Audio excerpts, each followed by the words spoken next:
Hi, it's me again. Who are you? I don't know who you are. I've never met you before in my life. And this week we are going to be talking about feminism. Oh, brilliant. Feminism. Excellent. I'll just get the intro then.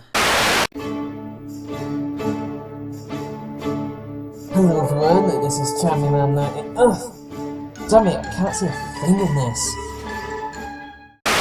So to start off, let's watch this video with clear minds. Yes, I am now in a deep meditative trance. I am clearing my mind, and my ass will soon follow. And I've put on my meditation music, and I'm umming. Let's remove the idea that feminism is a bad thing. Hang on a sec, this wasn't part of the therapy course that I was given. What the fuck is this shit? What the fuck is this shit? Are you sure, girl, that feminism is not a bad thing? Because when you've got feminists and social justice warriors trying to destroy freedom of speech and to take away men's rights to a fair trial and to innocent until proven guilty, their due process, among other things they are doing wrong, are you sure it's not a bad thing? Like I said in my last video, if you don't like feminism or if you think all feminists are horrible people, chances are you've only been exposed to people who don't really know what the word means or aren't representing it correctly. It has nothing to do with hating men or wanting men wiped off the face of the earth. Oh really? Then how come Andrea Dworkin, Valerie Solanas and Gloria Steinem, all three avid haters of men, are considered such famous and laudable feminists? Well, apart from Solanas, most people do not like her. But everybody else, they're lauded. They're lauded by feminists. And Gloria is lauded in the mainstream. Andrea Dworkin, not so much in the mainstream. But hey, has anyone in the mainstream criticised Dworkin? I'm still waiting. The idea that it's being misrepresented by people who don't know what it means, even though they clearly do know what it means, probably know it more so than you, and the fact that it clearly does have a major core to it that is man-hating, and you just don't see that, well, I think it's clear who is wrong. So first off, what is feminism? Feminism is the advocacy of women's rights on the grounds of social, political, economic equality to men. For fuck's sake, the bloody dictionary definition all over again, every time they do this, all of them. If it was truly for equality, then how come it's doing nothing for men's rights? How come they are actively opposing things that could help men's rights, for example shared parenting, and stopping university students from forming their own men's societies? And if they do allow men to make these societies, they have to be part of FemSoc, which makes no sense whatsoever, doesn't it? And then we've got the case of organisations like the National Organisation of Women denying men the right to shared parenthood, or at least opposing it because apparently it doesn't empower women. And then we have, again, as I mentioned before, the feminist attempt to destroy due process and doing absolutely nothing for men in the criminal and familial courts. But whatever, it's for equality, isn't it? So if you really think about it, we're not even asking for that much. We literally just want to have complete equality and be on the same level as men. Well, okay then, if you want equality, then name me a single right that men have that women don't. Go on, name me one. I can name a few rights that women have that men don't. A right to bodily integrity. Female genital mutilation is illegal for obvious reasons. It's not healthy. Male genital mutilation is legal, but it's also not healthy. Also, men do not have reproductive rights. We have no birth control apart from condoms. We do not have a pill. We do not have close to the amount of say and rights in abortion. We basically have no reproductive rights whatsoever anyway, so what's the point? Name me some that women don't have that men do once more, please. Like, seriously, it's that simple. Where some people are at fault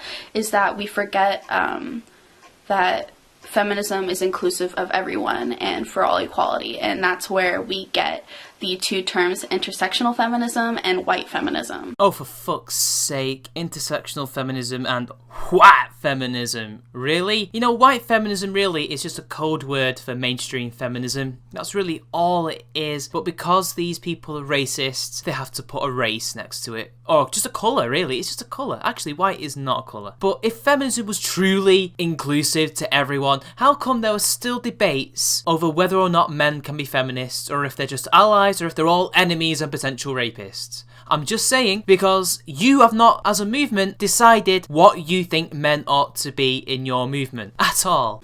So what is white feminism? A racist, pejorative term used by intersectional feminists to attack white women who are feminists. Just wondering. White feminism is feminism that ignores intersectionality. However, not all white feminists are white feminists. So every other feminism that isn't intersectional feminism can basically be classed as white feminism then, is that what you're saying? But then not all white feminists are white feminists? They are white feminists! That's what they are, you fool! Oh my god, social justice warriors and feminists and their just complete inability to use the English language. It astounds me all the time. It just goes into ever increasing hopelessness with me. They delve into deeper lows. It's amazing. Fucking hell. Even though a majority of white feminists are white, hence the creation of the term itself. Contra fucking dictions all the fucking time. Just do away with that term, alright? Just say mainstream feminism or non-intersectional feminism, alright? That's all you need to say, but because you're all racist, it has to be white feminism. Fucking hell.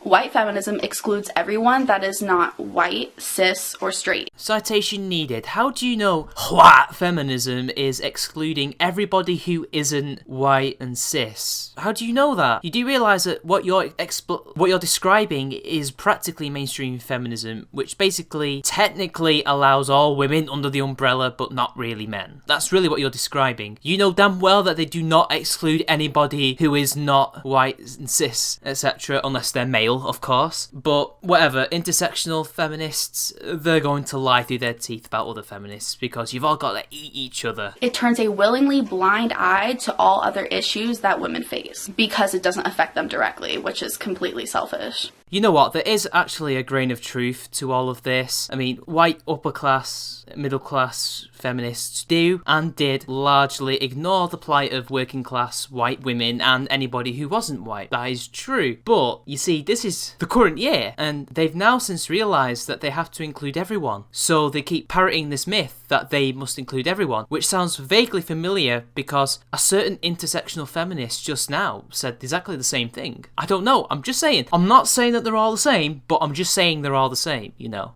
It's basically saying how white women experience oppression and misogyny is how all women experience oppression and misogyny. But the thing is, I've heard loads of intersectional feminists say this, that, you know, when a woman is raped, I am raped. We're all raped, the sisterhood is raped, and we've all got to help each other for the good of the sisterhood. I've heard them say this shit. Honestly, you're all the bloody same. And that is completely untrue. This is why intersectional feminism is so important. So by now, after hearing that definition of white feminism, you've probably already have an idea of what intersectional feminism is. Intersectional feminism is feminism that acknowledges that women face varying degrees of oppression in a variety of ways. This feminism includes and takes part in speaking up on issues regarding gender, race, ethnicity, class, and ability. Oh god, another stone-faced lie. Intersectional feminists never ever deal with class. Do you know why? Because they're all upper class, middle class, students or graduates who come from wealthy families, because, you know, they're upper class, middle class people. And to argue about class would defeat the point of privilege, wouldn't it? Which is what you lot believe in. So you can hardly attack the white feminists, or the quote-unquote white feminists, on that front, as I said before. And so that's why it's so important for feminists that don't know of intersectionality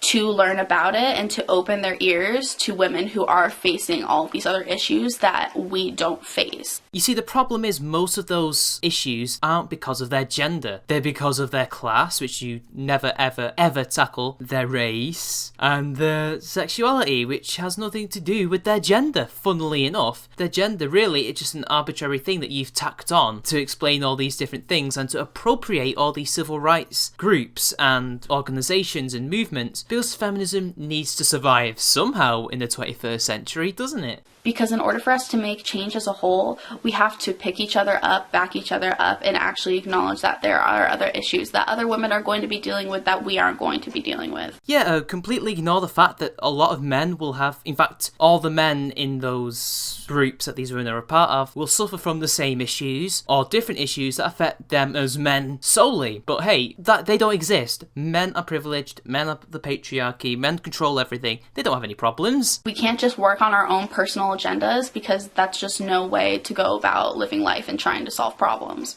Oh, if only the rest of the sisterhood and feminism bothered to take your advice, the world might just be a better place. I hope I clarified what feminism is actually in general, and if you didn't like feminism before, I hope you're seeing it now, and that it's not a bad thing whatsoever, and it is inclusive of everyone. It's beneficial to everyone. No, I don't see it in any different way. I just see it, in fact, really more of a clusterfuck than it used to be. It's just a load of infighting and just a load of bullshit, and you're not very inclusive because you just completely ignored men's issues. You know, you just talked about women's issues, so you're not really inclusive of anyone other than women, really. You just kind of disagree on what extent, you know. You want to bring in other issues that don't affect gender. The white feminists would rather stick to gender, but you all agree that let's just ignore men's issues. So yeah, that's kind of what I've learnt today. Thank you, love. I hope you guys like this video, and I'll be doing another video soon. So just wait on it, I guess. Okay, bye. Brilliant. I eagerly await your next installment. Well, that's all we've got time for today, people. The video is over. I'll see you all later.